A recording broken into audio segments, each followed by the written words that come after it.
다른 나머지 내용은 주보를 참조해 주시기 바랍니다. 오늘 이 시간에는 여호와의 백성이 되리라라는 의미의 말씀으로 함께 은혜 나누기를 원합니다. 오늘 본문은 이렇게 시작합니다.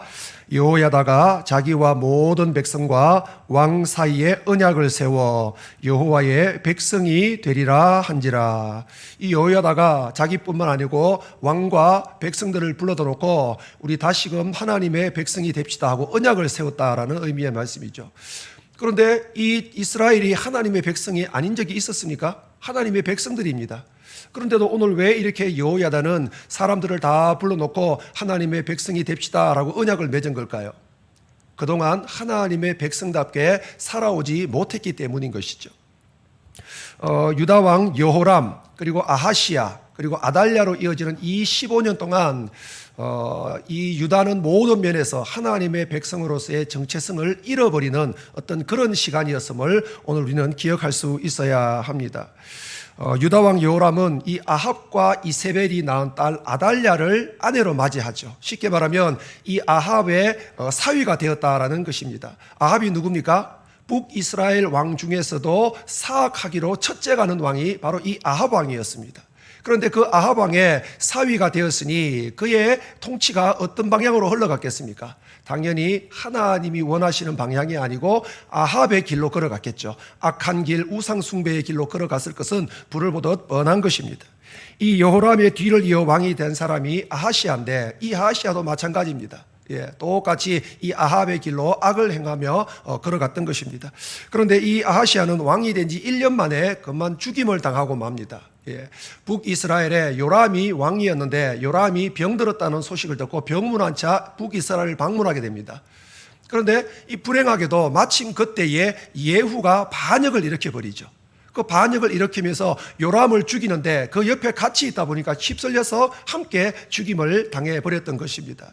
이 아달랴가 이 자기 자식 아하시야가 죽임을 당했다는 이야기를 듣고 분노합니다. 그 분노를 어디로 표출합니까? 이 남유다의 모든 왕족들을 다 죽여버리는 것이죠. 그리고는 자기가 왕권을 차지하고 무려 6년 동안 이 남유다를 통치하게 됩니다. 바로 이 시기에 어떤 일들이 벌어졌는가, 어떤 일이 일어나는가, 성경은 이 시기를 이렇게 평가하고 있습니다. 패망하게 하는 아합의 집의 가르침을 따라 여호와 보시기에 아합의 집같이 악을 행하였다. 바로 이게 여호람과 아하시야와 아달랴로 이어지는 이 15년간의 통치 기간 동안을 평가하는 성경의 평가인 것이죠. 그런데 너무나도 다행스러운 것은 그 왕족들이 다 죽을 때 딱 한 사람이 살아남았습니다. 요아스가 살아남았던 것이죠. 그러다가 이 7년째 되는 때에 이 당시 제사장으로 있던 여호야다가 이 아달랴를 축출하고 이 요아스를 왕으로 옹립하게 됩니다. 그리고 어린 요아스를 대신해서 이제 개혁을 이루어 나가게 되는 것이죠. 15년 동안 악을 행했습니다. 우상 숭배가 만연했습니다. 하나님을 떠났던 백성들을 다시 다 불러 모아가지고 이제 다시금 우리가 하나님의 백성이 됩시다 하고 언약한 것이 바로 오늘 16절의 말씀인 것이죠. 그래서 오늘 우리는 이 본문의 말씀을 통해서 이 여호야다가 어떤 개혁을 했는가, 그것을 봄으로써 하나님의 백성으로 바로 서는 길이 무엇이며 어떻게 하는 것이 하나님의 백성으로 온전히 살아가는 것인가 교훈받고 변화받는 은혜의 시간 될 수 있기를 간절히 소망합니다. 오늘 본문은 우리가 하나님의 백성으로 바르게 서기 위해서는 삶 속에 남아있는 모든 우상의 잔재들을 다 파괴해야 된다, 없애야 된다, 그렇게 이야기합니다. 여호야다가 개혁을 실현하면서 가장 우선적으로 중점을 두었던 것은 우상을 섬기는 모든 것들을 다 파괴하는 것이었습니다. 오늘 본문 17절은 이렇게 이야기합니다. 온 국민이 바알의 신당으로 가서 그 신당을 부수고 그의 제단들과 형상들을 깨뜨리고 그 제단 앞에서 바알의 제사장 맏단을 죽이니라. 보면은 대충 한 것이 아닙니다. 아주 철저하게 했습니다. 우상을 가져다 놓았던 그 신전을 다 파괴했습니다. 우상에게 제물을 바치던 제단을 파괴했을 뿐만 아니라 심지어 그 우상을 섬기는 제사장까지 처단할 정도로 아주 철저하게 우상 숭배적인 요소를 다 파괴했다. 성경은 그렇게 이야기를 합니다. 하나님이 시내 산으로 모세를 부르셨죠. 모세를 부르신 이후에 백성들이 가나안에 들어가서 어떻게 살아야 될 것을 가르쳐 주셨습니다. 율례와 계명을 그들에게 주셨던 것이죠. 바로 규례와 계명들의 가장 핵심이 무엇입니까? 바로 십계명이잖아요. 그런데 그 십계명의 가장 첫 번째 1계명이 무엇이었습니까? 너는 나 외에 다른 신을 내게 두지 말아라. 그게 첫 번째 계명이었습니다. 모든 계명과 율법의 핵심 십계명, 그 중에서도 가장 첫 번째 계명, 하나님이 무엇을 가장 염려하셨고 무엇을 가장 신경 쓰셨나, 그것을 우리는 알 수 있다는 것이죠. 이스라엘 백성들이 가나안에 들어가서 우상 숭배할 것을 하나님은 가장 염려하셨던 것입니다. 이 1계명에서 나 외에, 여기에 해당하는 히브리어를 보면 나의 앞에서, 나보다 우선하여, 그렇다면 하나님이 염려한 것이 무엇입니까? 하나님 앞에, 하나님보다 우선해서 무언가를 두고 섬기는 그것을 하나님은 경계하셨다라는 사실이죠. 다른 신들 할 때 이 다른의 의미는 처음을 따라가는 두 번째 존재라는 의미를 지니고 있습니다. 처음을 따라가는 두 번째 존재. 우리는 보통 그렇게 생각하죠. 그래도 두 번째 그러면 첫 번째는 아니지만 그래도 첫 번째를 제외한 다른 것들보다는 더 뛰어난 것들을 우리는 두 번째라고 여깁니다. 그런데 여기서 말하는 두 번째는 전혀 그런 의미가 아닙니다. 하나님 다음에 있는 두 번째라 그래서 뭔가 하나님보다는 못하지만 그래도 하나님 비슷한 능력과 힘을 가진 존재가 아닐까. 성경은 전혀 그런 의미가 아니라는 것이죠. 이유가 무엇입니까? 하나님만이 유일하신 신이기 때문에 그렇습니다. 하나님만이 유일한 하나님이기 때문인 것이죠. 그렇기 때문에 하나님 다음에 오는 것은 그것이 두 번째든 세 번째든 네 번째든 하나님과는 비교할 수 없는, 하나님과 비교해서는 아무것도 아닌 존재들에 불과하다라는 것이죠. 하나님은 지금 그 이야기를 하는 것입니다. 두 번째든 세 번째든 그것이 무엇이든 나와 비교해서는 그것은 아무것도 아니다. 나와 비교해서는 아무런 가치가 없는 것들이다. 그런 가치 없고 아무것도 아닌 존재들을 내 앞에 두거나 우선적으로 믿거나 섬겨서는 안 된다. 하나님은 지금 이것을 이야기하는 것이죠. 바로 그것이야말로 하나님을 배반하는 우상숭배이고 하나님이 가장 가정스럽게 여기고 하나님이 가장 크게 죄악시하는 우상숭배이기 때문에 그렇습니다. 이 계명은 무엇입니까? 너를 위하여 새긴 우상을 만들지 말라라는 것입니다. 참 사람들은 우상을 만들기를 좋아합니다.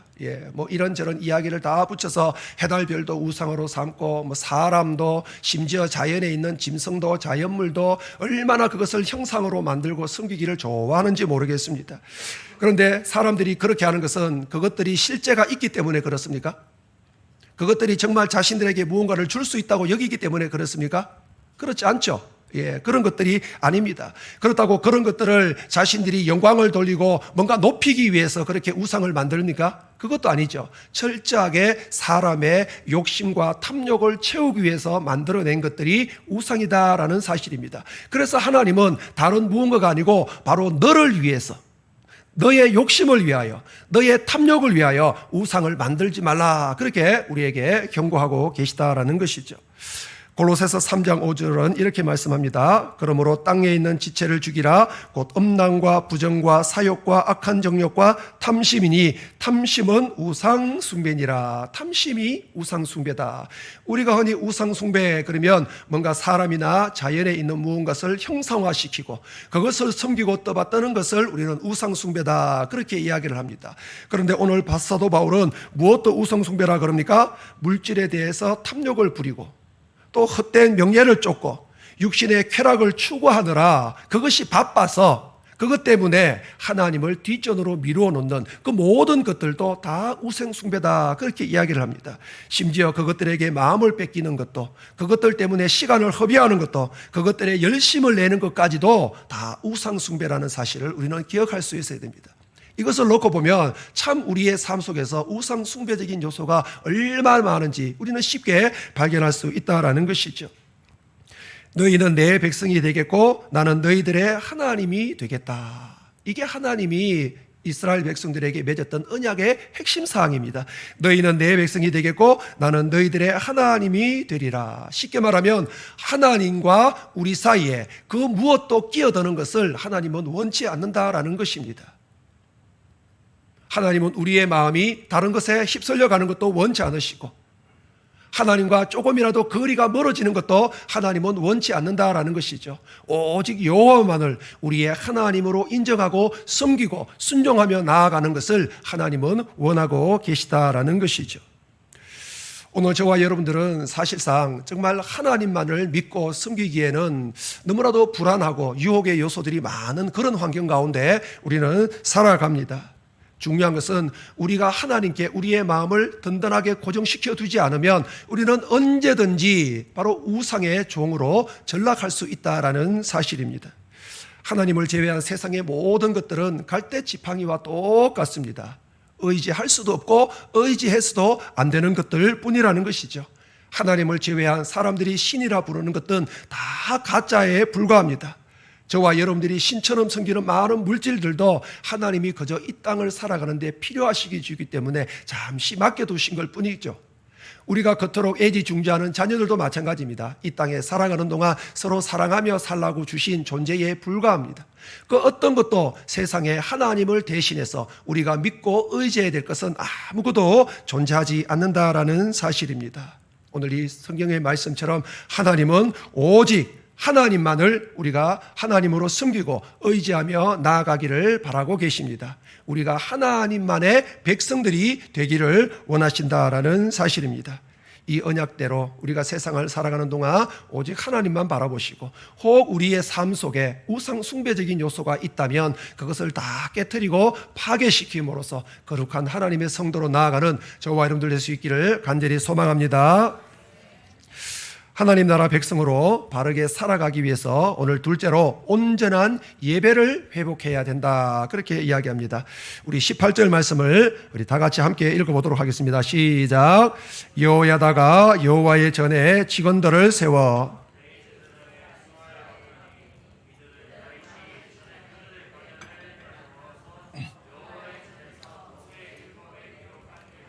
여호와께 번제를 드리며 다윗이 정한 규례대로 즐거이 부르고 노래하게 하였던 자들이더라. 이 여호람, 아하시야, 아달랴 이 15년 동안 우상 숭배만 만연했던 것이 아닙니다. 당연히 우상 숭배를 하다 보니까 하나님에 대한 성전 제의는 당연히 소홀히 하게 될 수밖에 없었겠죠. 아예 이루어지지 않았을 수도 있고 혹 이루어졌다 할지라도 아마 형식적인 것에 아마 그쳤을 것입니다. 그래서 이 여호야다는 이 우상 숭배를 척결한 이후에 곧바로 성전 제의를 회복하는 일에 열심을 내게 되었던 것이죠. 예배가 무엇입니까? 바로 하나님의 사랑에 대한 사람들의 반응이 예배입니다. 그리고 하나님을 경외하는 데 대한 표현이 예배인 것이죠. 그렇게 구원받은 성도들은 반드시 하나님을 예배할 수 있어야 합니다. 오늘 저와 여러분들은 예배의 자리에 있습니다. 그러나 중요한 것은 예배의 자리에 있느냐 없느냐 그것이 아니고 온전한 예배를 드리느냐 그렇지 않느냐, 이게 더 중요한 문제인 것이죠. 사실 우리 모든 성도들에게는 모든 삶이 예배입니다.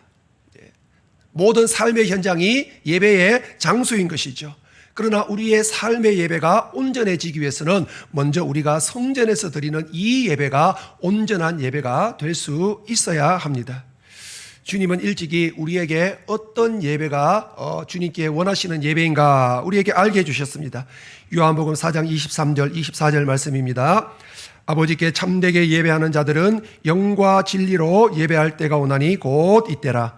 아버지께서는 자기에게 이렇게 예배하는 자들을 찾으시느니라. 하나님은 영이시니 예배하는 자가 영과 진리로 예배할지니라. 아멘. 예배의 가장 근원적인 목적이 있다면 그것은 하나님을 만나는 것입니다. 우리가 아무리 화려하게 아무리 엄숙하게 그렇게 예배를 드려도 하나님을 만나지 못하고 간다면 그것은 온전한 예배가 될 수 없는 것이죠. 그저 자기 만족이나 형식적인 종교 행위에 불과할 뿐입니다. 그런데 문제는 하나님이 영이시잖아요. 그 영이신 하나님을 우리가 어떻게 만날 수 있겠습니까? 오늘 성경은 성령의 역사심으로만 가능하다, 그렇게 우리에게 말씀하고 있습니다. 또한 성도는 예배를 통해 하나님의 진리를 들을 수 있어야 됩니다. 하나님은 말씀을 통하여 우리를 찾아오십니다. 말씀을 통하여 당신의 뜻과 생각을 계시해 주십니다. 말씀을 깨닫게 하심으로써 하나님의 뜻을 알게 해 주시는 것이죠. 물론 이 모든 깨달음 역시 성령의 역사하심 가운데만 이루어질 수 있는 일입니다. 사람들은 어떤 물건들을 오래 쓰다 보면 헤어지고 낡게 되죠. 그럼 대부분 사람들은 그 물건을 버리게 됩니다. 그런데 어떤 사람들은 헤어지고 낡은 물건을 버리지 못하는 분들이 가끔 계십니다. 예, 그것이 뭐 습관적으로 그런 것이 아니고 너무 좋은 명품이다 보니까. 명품 잘 못 버리시잖아요, 그죠? 예, 명품은 10년이고 20년이고. 예. 혹시 그 물건이 정말 좋은 추억이 있는 물건이라서, 또는 너무나도 소중한 사람들로부터 받은 선물이라서 비록 낡고 헤어졌지만 그 선물을 버리지 못하는 사람들이 있습니다. 그러면 그 사람들은 비싼 돈을 들여서라도 그것을 장인에게 맡겨서 수선을 맡깁니다. 네, 그러면 장인은 자신이 가졌던 온갖 기술과 노하우로 그 물건을 처음 것처럼 새 것처럼 그렇게 바꾸어 놓는 것을 보게 됩니다. 장인들이 가끔 TV에 나와서 인터뷰를 하는 거 보면 어떤 명품이나 이런 것들을 다시 수선할 때 가급적이면 명품 그대로를 가지고 수선을 한다고 합니다. 예, 뭐 액세서리나 뭐 구두의 끈이나 가방의 끈 이런 것들도 아무리 헤어졌지만 그것을 버리는 것이 아니고 가급적이면 그것을 있는 그대로 두고 수선을 한다 그럽니다. 왜냐하면 원형 그대로를 살려야 되기 때문에. 그리고 혹 뭔가를 잘라내고 떼내야 된다 그러면 최소한 그것과 유사한 제품에서 뭔가 필요한 것을 가져와서 그것을 붙이고 꿰매 가지고 다시 만든다 그럽니다. 역시 마찬가지죠. 원형을 최대한 가깝게 복원시키기 위해서 그렇습니다. 그렇다 보니까 이 장인들이 낡고 헤어진 것을 수선해내는 걸 보면 대부분의 사람들이 그것이 새 것인지 헌 것인지 구분이 안 갈 정도로 새롭게 재탄생하는 것을 우리는 보게 됩니다. 저와 여러분 역시 하나님의 형상으로 지음을 받은 명품들입니다. 다 명품으로 지음을 받았죠. 그런데 문제는 세상을 살아가다 보면 죄의 유혹 때문에 또 여러 가지 시련 때문에 저와 여러분들도 마음과 영혼이 때로는 헤어지고 낡아질 때가 많다라는 것입니다. 이런 상태를 그냥 방치해 두면 영원히 회복 불가능한 상태에 이르게 될 줄도 모릅니다. 바로 성령은 이렇게 낡고 헤어진 저와 여러분들의 마음과 영혼을 새롭게 변화시켜 주시는 영입니다. 장인의 손에서 그 낡고 헤어졌던 명품들이 새 것처럼 원형 그대로 회복되는 것처럼 성령의 손에 우리의 마음과 영혼이 붙들릴 때에 우리는 하나님께서 우리를 지으신 하나님의 형상 그대로, 처음 것 그대로 명품으로 다시 태어날 수 있게 된다라는 사실입니다. 이 일이 언제 일어납니까? 바로 저와 여러분이 영과 진리로 예배하는 이 순간에 바로 그 하나님의 만져주심과 성령님의 변화가 우리 가운데 일어나게 된다라는 사실입니다. 이처럼 영과 진리로 드리는 예배는 성령의 역사와 말씀에 대한 깨달음이 있는 예배입니다. 이 예배를 통해 성도는 하나님의 임재를 경험하게 됩니다. 하나님의 마음과 뜻을 발견하게 되죠. 하나님의 사랑을 깨닫게 되고 하나님의 은혜를 경험해 나아가게 됩니다. 또한 성령의 역사를 통해서 진리의 말씀을 깨닫게 되죠. 그리고 진리이신 그리스도를 닮은 그런 사람으로 우리는 변하게 됩니다. 이렇게 저와 여러분들이 영과 진리로 드리는 예배를 통해서 새롭게 되고 변화받음을 통해서 우리가 비로소 세상에 나아가게 될 때 우리는 세상을 변화시키고 그 삶의 현장에서 우리는 온전한 삶의 예배를 드릴 수 있게 되는 것이죠. 예배의 성공자가 삶의 성공자가 됩니다.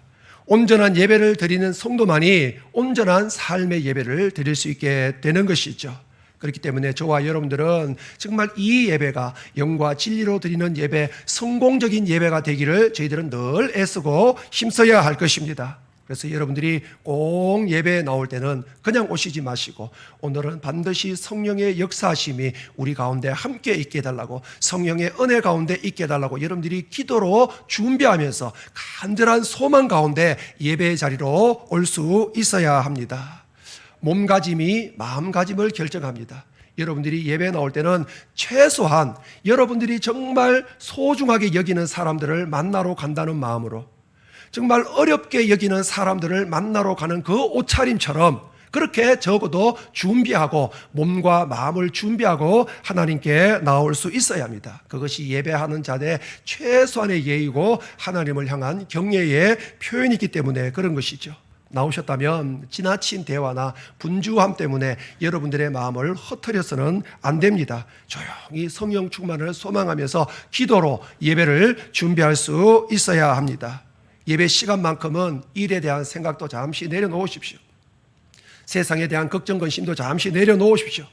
겸손한 자세로 하나님의 음성에 집중하고 하나님의 뜻이 무엇인가를 발견하기 위하여 여러분들의 귀를 여시기를 간절히 소망합니다. 바로 이것이 영과 진리로 드리기를 소망하는 성도들이 가져야 될 몸과 마음의 자세인 것이죠. 성도가 삶에서 가장 올인해야 될 게 무엇이겠습니까? 재물을 모으는 일도 아닙니다. 사람을 만나는 일도 아닙니다. 예배에 성공하는 것이야말로 저와 여러분들이 정말 인생 가운데 올인해야 될 것이 바로 그것이다라는 사실입니다. 저와 여러분들이 드리는 예배가, 모든 예배가 영과 진리로 드리는 예배가 될 수 있기를 간절히 소망합니다. 그래서 오늘 이 시간 하나님의 임재를 경험하고 성령님의 역사 가운데 여러분들이 새롭게 되고 변화받음으로써 세상에 나아가서 또 삶의 모든 예배를 온전하게 드리고 또 세상을 변화시켜 나아가는 저와 여러분들 될 수 있기를 간절히 소망합니다. 하나님 나라 백성으로 바르게 살아가기 위해서는 마지막으로 거룩함을 우리는 회복해야 합니다. 19절 말씀을 우리 다 같이 함께 읽도록 하겠습니다. 시작. 또 문지기를 여호와의 전 여러 문에 두어 무슨 일이든지 부정한 모든 자는 들어오지 못하게 하고. 여호람, 아하시야, 아달랴 이 15년 우상 숭배가 만연했다 그랬습니다. 성전 제의가 제대로 이루어지지 않았다 그랬습니다. 그럼 당연히 따라올 수 있는 결과는 성전은 제대로 관리되지 않았겠죠. 아마 성전의 군인은 땅에 떨어졌을 겁니다. 성전은 거룩한 장소인데도 불구하고 오늘 본문의 말씀을 보면 율법으로 들어와서는 안 되는 사람들조차도 마음대로 들락달락할 정도로 지금 이 성전의 권위는 땅에 떨어졌다라는 사실입니다. 오늘 우리가 읽은 성경은 그저 들어오지 못하게 하였다, 뭔가 이렇게 부드럽게 그렇게 표현하고 있지만 이 원어의 뜻은 절대로 들어오지 못하도록 봉쇄하였다, 아예 봉쇄해버렸다라는 의미의 말씀입니다. 절대 부정의 의미를 가지고 있죠. 성전에 출입할 수 없었던 사람은 부정한 자들이었습니다. 성전은 하나님의 영광이 머무는 장소였습니다. 속된 것들과는 구별된 특별한 장소가 바로 성전이었습니다. 당연히 율법에서 거하는 부정한 자들은 들어올 수 없는 것이 성전이었기 때문에 여호야다는 우상을 파괴하고 성전 제의를 회복한 그 다음에 이 성전에 거룩하지 않은 자들이 들어오지 못하도록 아예 문지기를 세워서 철저하게 차단하는 그 개혁에 들어갔다라는 것이죠. 우리가 믿는 하나님은 거룩하신 분입니다. 바로 그 거룩하신 하나님이 저와 여러분들을 하나님의 소유로 삼아주셨습니다. 하나님의 성전된 거룩한 백성들로 우리를 택하여 주셨던 것. 왜 거룩하십니까? 하나님은 유일하신 분이고 세상의 모든 피조물과는 구별되신 분이기 때문에 하나님은 거룩하시죠. 그런 하나님이 우리에게 거룩을 요구하고 있습니다. 그렇다면 성도의 거룩함은 무엇입니까? 세상에 속하지 않고 하나님에 속한 것, 그게 거룩함이죠. 세상에 속하지 않고 하나님에 속하는 것. 세상에 속하지 않고 우리가 하나님에 속했기 때문에 우리는 모든 면에서 세상 사람들과 다른 모습으로 살아가야 됩니다. 삶의 목적이 달라야 됩니다. 살아가는 방법도 달라야 됩니다.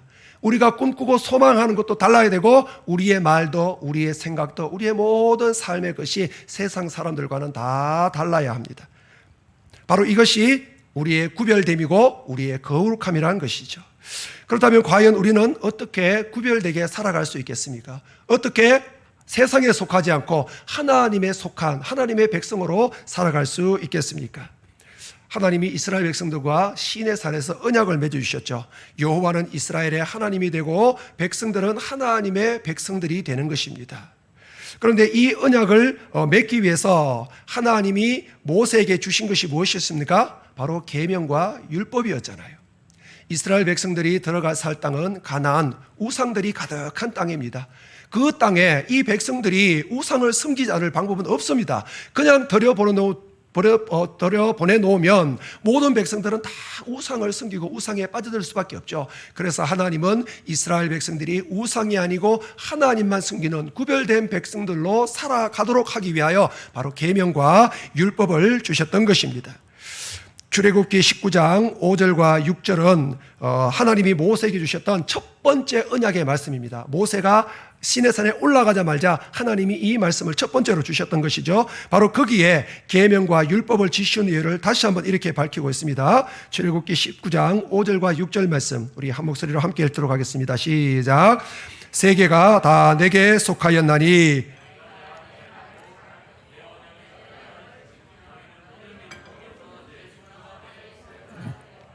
너희가 내게 대하여 제사장 나라가 되며 거룩한 백성이 되리라. 너는 이 말을 이스라엘 자손에게 전할지니라. 아멘. 하나님이 율법과 계명을 주신 이유가 바로 백성들을 거룩하게 만들기 위해서였습니다. 백성들은 이제 가나안에 들어가면 하나님의 말씀에 따라 살기만 하면 그들은 하나님이 원하시는 거룩함을 늘 유지해 갈 수 있었던 것이죠. 이 원리는 신약 시대를 살아가는 저와 여러분들에게도 똑같이 이루어집니다. 요한복음 17장 17절 말씀입니다. 함께 읽도록 하겠습니다. 그들을 진리로 거룩하게 하옵소서. 아버지의 말씀은 진리니이다. 아멘. 말씀을 따라 사는 것만이 거룩함에 이르는 길입니다. 말씀을 따라 살아가는 성도는 이 우상이 가득한 세상 속에서도 하나님만 바라보고 하나님만 섬기며 살아가게 됩니다. 모든 사람들이 죄에 넘어질 때 하나님을 믿는 성도들은 죄에서 승리할 수 있게 되는 것이죠. 거짓이 판을 치는 세상에 정직과 성실로 살아갈 수 있습니다. 서로 미워하고 다투는 세상 속에서도 사랑을 실천할 수 있고, 나만 아는 이기적인 세상 속에서도 형제를 섬기고 다른 성도를 섬기고 이웃을 섬기며 나아갈 수 있게 되는 것이죠. 세상이 죄악으로 스스로 무너져 나아갈 때 성도들은 그 죄악된 세상을 구원하기 위하여 헌신하며 나아갈 수 있게 되는 것입니다. 이처럼 말씀을 따라 사는 성도는 모든 일에 세상과 구별된 삶을 살아갈 수 있게 되는 것이죠. 예수님은 이 땅에 살아가시면서 당신의 삶을 통해서 거룩한 삶이 무엇인가를 우리에게 잘 본을 보여주셨습니다. 주님은 정의를 사랑하시고 불의를 미워하셨을 뿐만 아니라 하나님의 뜻과 하나님의 말씀에 순종하며 살아갔습니다. 그것이 바로 거룩에 이르는 길인 것을 우리에게 몸소 실천으로 보여주셨다라는 사실입니다. 여러분이 삶 가운데 늘 성령님의 도우심을 구하면서 오늘 이 성경의 말씀처럼 날마다 구별된 성도로 살아서 하나님이 주신 거룩한 백성으로 끝끝내 살아가는 저와 여러분들 될 수 있기를 간절히 소망합니다. 말씀을 정리하도록 하겠습니다. 이 여호야다가 백성들을 하나님의 백성으로 다시 세워 나아갔을 때 오늘 성경은 하나님께서 그 모든 백성들에게 즐거움과 평안함을 주셨다, 그렇게 이야기를 합니다. 저와 여러분들 즐겁고 싶잖아요. 늘 평안하고 싶잖아요. 어떤 세상에 세상의 복잡한 어떤 환경 속에서도 염려 없이 평안함 속에 살고 싶은 것이 아마 모든 인생들의 고민거리, 아마 소망거리일 겁니다. 그런데 그 참된 평안이 돈이 많다고 옵니까? 노력으로 옵니까? 성경은 그렇지 않다고 얘기합니다. 하나님이 주셔야만 그 참된 평안을 우리가 누릴 수 있다라는 사실입니다. 누구에게 평안을 주십니까? 신앙 가운데 모든 우상을 다 제거하는 성도에게 평안을 주십니다. 영과 진리로 온전한 예배로 나오게 하는 성도들에게 참된 평안을 주십니다. 세상과 구별된 삶을 살아가는 성도들에게 하나님은 참된 즐거움과 평안을 주시는 것입니다. 오늘 이 성경의 말씀을 꼭 따라서 여러분들이 하나님이 기뻐하시는 온전한 하나님의 백성으로 살아낼 뿐만 아니라 참된 즐거움과 평안을 누려가는 저와 여러분들 될 수 있기를 간절히 소망합니다. 찬송가